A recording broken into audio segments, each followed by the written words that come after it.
She lay stretched out under a beach umbrella, long silver braid coiled on top of her head. The fingers of one hand wrapped around a pina colada made with real island rum and fresh coconut milk. The fingers of the other drumming against the broad teak arm of the lounge chair.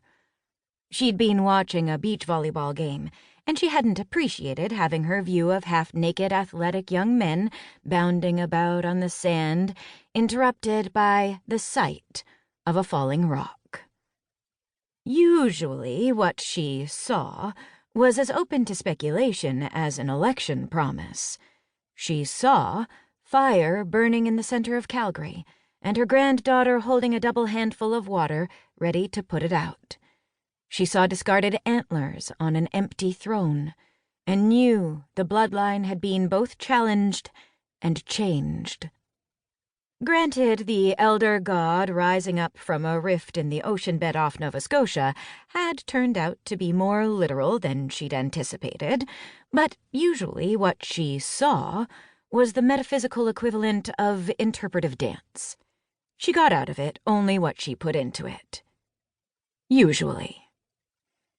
She wasn't in the habit of making the family a gift of what she'd seen. A firm believer in anything free was worth the price paid, she usually arranged it so that the family worked for the information while providing her with weeks or even months of amusement. This time, however, she thought she might have to make an exception. Having been banished from Calgary by her granddaughter, who was strong enough to enforce the banishment, pride warred with annoyance, and occasionally won.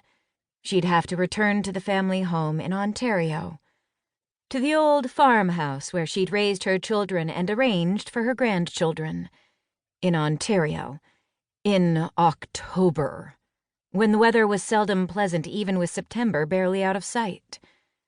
Ontario meant Jane, who was less likely to be pleasant than the weather.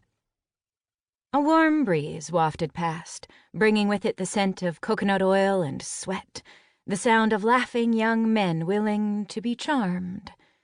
She had to be crazy to leave this behind. Except it had been a very large rock. Still, it wasn't as if a few more days of lovely weather and obliging young men would make any significant difference in the end.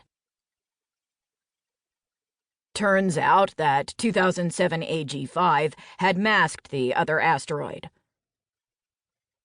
Pam Yorlam noted that Dr. Grayson's voice had remained admirably steady throughout his report.